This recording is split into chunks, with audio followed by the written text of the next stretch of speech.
2014 ಮೇ 26ರಂದು ನರೇಂದ್ರ ಮೋದಿಯವರು ಪ್ರಧಾನಿಯಾಗಿ ಪ್ರಮಾಣ ವಚನ ಸ್ವೀಕರಿಸಿದರು. 2014 ಲೋಕಸಭಾ ಚುನಾವಣೆ ಐತಿಹಾಸಿಕವಾಗಿತ್ತು. ಯಾಕೆಂದರೆ 30 ವರ್ಷಗಳ ನಂತರ ಒಂದು ಪಕ್ಷಕ್ಕೆ ಸಂಪೂರ್ಣ ಬಹುಮತ ಸಿಕ್ಕಿತ್ತು. ಈ ಚುನಾವಣೆಯಲ್ಲಿ ಭಾರತೀಯ ಜನತಾ ಪಕ್ಷ 282 ಸ್ಥಾನಗಳನ್ನು ಗೆದ್ದಿತ್ತು.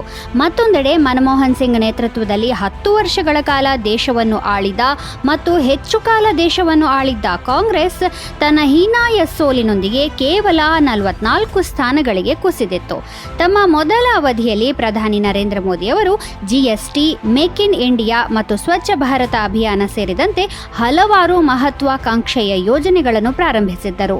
ಅವರ ನಾಯಕತ್ವವು ಆರ್ಥಿಕತೆಯನ್ನು ಆಧುನೀಕರಿಸಲು, ರಾಷ್ಟ್ರೀಯ ಭದ್ರತೆಯನ್ನು ಬಲಪಡಿಸಲು ಮತ್ತು ಅಂತಾರಾಷ್ಟ್ರೀಯ ರಾಜತಾಂತ್ರಿಕತೆಯನ್ನು ಉತ್ತೇಜಿಸುವ ಪ್ರಯತ್ನಗಳಿಂದ ಗುರುತಿಸಲ್ಪಟ್ಟಿದೆ. ಹಾಗೆಯೇ 2019ರಲ್ಲಿ ನರೇಂದ್ರ ಮೋದಿಯವರು ಮತ್ತೊಮ್ಮೆ ಪ್ರಧಾನಿಯಾಗಿ ಆಯ್ಕೆಯಾದರು. 5 ವರ್ಷಗಳ ಅವಧಿಯನ್ನು ಪೂರ್ಣಗೊಳಿಸಿದ ನಂತರ 2ನೇ ಬಾರಿಗೆ ಆಯ್ಕೆಯಾದ ಮೊದಲ ಬಿಜೆಪಿ ನಾಯಕ ಮೋದಿ. ಇದುವರೆಗೆ ಇಬ್ಬರು ಕಾಂಗ್ರೆಸ್ ನಾಯಕರಾದ ಜವಾಹರ್ಲಾಲ್ ನೆಹರು ಮತ್ತು ಇಂದಿರಾ ಗಾಂಧಿ ಮಾತ್ರ ಇದನ್ನು ಸಾಧಿಸಿದ್ದಾರೆ.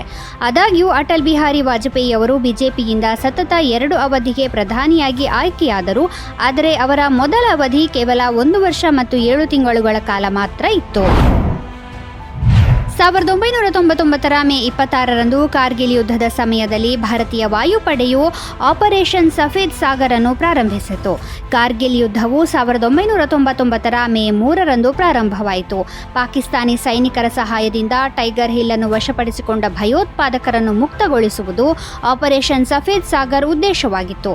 ಭಾರತೀಯ ಕಾರ್ಯಾಚರಣೆಯ ಭಾಗವಾಗಿ ಭಾರತೀಯ ವಾಯುಪಡೆಯ ಸೈನಿಕರು ಪಾಕಿಸ್ತಾನಿ ಸೈನಿಕರ ಮೇಲೆ ಭಾರೀ ಶೆಲ್ಗಳನ್ನು ಹಾರಿಸಿದರು. ಇದರಿಂದಾಗಿ ಅನೇಕ ಪಾಕಿಸ್ತಾನಿ ಸೈನಿಕರು ಸಾವನ್ನಪ್ಪಿದರು. ಈ ಕಾರ್ಯಾಚರಣೆಯ ವಿಶೇಷವೆಂದರೆ ಕಾರ್ಯಾಚರಣೆ ನಡೆಸಿದ್ದ ಪೈಲಟ್ ಮತ್ತು ಇಂಜಿನಿಯರ್ ಕೇವಲ 1 ವಾರದ ತರಬೇತಿ ಮಾತ್ರ ಪಡೆದಿದ್ದರು. ಈ ಕಾರ್ಯಾಚರಣೆಯ ಇನ್ನೊಂದು ವಿಶೇಷವೆಂದರೆ ಭಾರತವು ಮೊದಲ ಬಾರಿಗೆ 32,000 ಅಡಿ ಎತ್ತರದಲ್ಲಿ ವಾಯುಶಕ್ತಿಯನ್ನು ಬಳಸಿತ್ತು. 1999 ಜುಲೈ 26ರ ಹೊತ್ತಿಗೆ ಭಾರತೀಯ ಸೇನೆಯು ತನ್ನ ಎಲ್ಲಾ ಭಾರತೀಯ ಪ್ರದೇಶಗಳನ್ನು ಶತ್ರುಪಡೆಗಳಿಂದ ಮುಕ್ತಗೊಳಿಸಿತು ಮತ್ತು ಕಾರ್ಗಿಲ್ ಯುದ್ಧವು ಅಧಿಕೃತವಾಗಿ ಕೊನೆಗೊಂಡಿತು. 1912 ಮೇ 26ರಂದು ಸ್ವಾತಂತ್ರ್ಯ ಹೋರಾಟಗಾರ ಛಗನ್ ರಾಜ್ ಚೌಪಾಸ್ನಿ ರಾಜಸ್ಥಾನದ ಜೋಧಪುರದಲ್ಲಿ ಜನಿಸಿದರು. ಅವರು ರಾಜಸ್ಥಾನದ ಪ್ರಸಿದ್ಧ ಕ್ರಾಂತಿಕಾರಿಗಳಲ್ಲಿ ಒಬ್ಬರು. ಅವರು ಗಾಂಧಿಯವರ ಸೃಜನಶೀಲ ಕೆಲಸದಲ್ಲಿ ಮುಕ್ತವಾಗಿ ಭಾಗವಹಿಸಿದ್ದರು. 1932 ಜನವರಿ 26ರಂದು ಛಗನ್ ರಾಜ್ ಚೌಪಾಸ್ನಿ ಜೋಧ್ಪುರದ ಜೂನಿ ಭತ್ತದ ಮಾರುಕಟ್ಟೆಯಲ್ಲಿ ಮೊದಲ ಬಾರಿಗೆ ತ್ರಿವರ್ಣ ಧ್ವಜವನ್ನು ಹಾರಿಸಿದರು. ಅದರ ನಂತರ ಅವರು ಬ್ರಿಟಿಷ್ ಪೊಲೀಸರ ದೌರ್ಜನ್ಯಕ್ಕೆ ಬಲಿಯಾಗಬೇಕಾಯಿತು. ಅವರಿಗೆ ದೊಣ್ಣೆಗಳಿಂದ ಹೊಡೆಯಲಾಗಿತ್ತು. ಜೈಲಿಗೂ ಕೂಡ ಹೋದರು. ಆದರೆ ಅವರು ಸ್ವಾತಂತ್ರ್ಯದ ಕನಸನ್ನು ಮಾತ್ರ ಎಂದಿಗೂ ಬಿಡಲಿಲ್ಲ. 1928 ಮೇ 26ರಂದು ನೆದರ್ಲ್ಯಾಂಡ್ಸ್ ರಾಜಧಾನಿ ಆಮ್ಸ್ಟರ್ಡ್ಯಾಮ್ನಲ್ಲಿ ನಡೆದ ಒಲಿಂಪಿಕ್ ಕ್ರೀಡಾಕೂಟದಲ್ಲಿ ಭಾರತವು ತನ್ನ ಮೊದಲ ಚಿನ್ನದ ಪದಕವನ್ನು ಗೆದ್ದುಕೊಂಡಿತು. ಈ ಇತಿಹಾಸವನ್ನು ಭಾರತೀಯ ಪುರುಷರ ಹಾಕಿ ತಂಡದ ಹೆಸರಿನಲ್ಲಿ ದಾಖಲಿಸಲಾಗಿದೆ.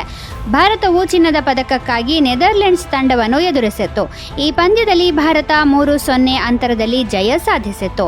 ಧ್ಯಾನ್ ಚಂದ್ ಅವರು ಅಂತಿಮ ಪಂದ್ಯದಲ್ಲಿ ಭಾರತಕ್ಕಾಗಿ ಎಲ್ಲಾ 3 ಗೋಲುಗಳನ್ನು ಗಳಿಸಿದ್ದರು. ಹಾಕಿಯ ಮಾಂತ್ರಿಕ ಎಂದೇ ಖ್ಯಾತರಾಗಿರುವ ಧ್ಯಾನ್ ಚಂದ್ ಈ ಟೂರ್ನಿಯಲ್ಲಿ ತಂಡದ ಸ್ಟಾರ್ ಆಟಗಾರ ಎಂಬುದನ್ನು ಸಾಬೀತುಪಡಿಸಿದ್ದರು. ಧ್ಯಾನ್ ಚಂದ್ 5 ಪಂದ್ಯಗಳಲ್ಲಿ 14 ಗೋಲು ಗಳಿಸಿದ್ದರು. ಆಮ್ಸ್ಟರ್ಡ್ಯಾಮ್ನಲ್ಲಿರುವ ಹಾಕಿ ಅಭಿಮಾನಿಗಳ ಮೊದಲ ಆಯ್ಕೆ ಧ್ಯಾನ್ ಚಂದ್ ಆಗಿದ್ದರು. ಧ್ಯಾನ್ ಚಂದ್ ಹೊರತಾಗಿ ತಂಡದ ಗೋಲ್ ಕೀಪರ್ ರಿಚರ್ಡ್ ಅಲೆನ್ ಕೂಡ ಪ್ರಮುಖ ಪಾತ್ರ ವಹಿಸಿದ್ದರು. 1999 ಮೇ 26ರಂದು ಇಸ್ರೋ ಮೊದಲ ಬಾರಿಗೆ 3 ಉಪಗ್ರಹಗಳನ್ನು ಏಕಕಾಲದಲ್ಲಿ ಉಡಾವಣೆ ಮಾಡುವ ಮೂಲಕ ಇತಿಹಾಸವನ್ನು ಸೃಷ್ಟಿಸಿತು. ಇವುಗಳಲ್ಲಿ ಭಾರತ, ಕೊರಿಯಾ ಮತ್ತು ಜರ್ಮನಿಯ ತಲಾ 1 ಉಪಗ್ರಹಗಳು ಸೇರಿದ್ದವು. ಆಂಧ್ರಪ್ರದೇಶದ ಶ್ರೀಹರಿಕೋಟಾದ ಉಡಾವಣಾ ಕೇಂದ್ರದಿಂದ ಬೆಳಗ್ಗೆ 11:52ಕ್ಕೆ PSLV ಉಡ್ಡಯನ ಮಾಡಿತು.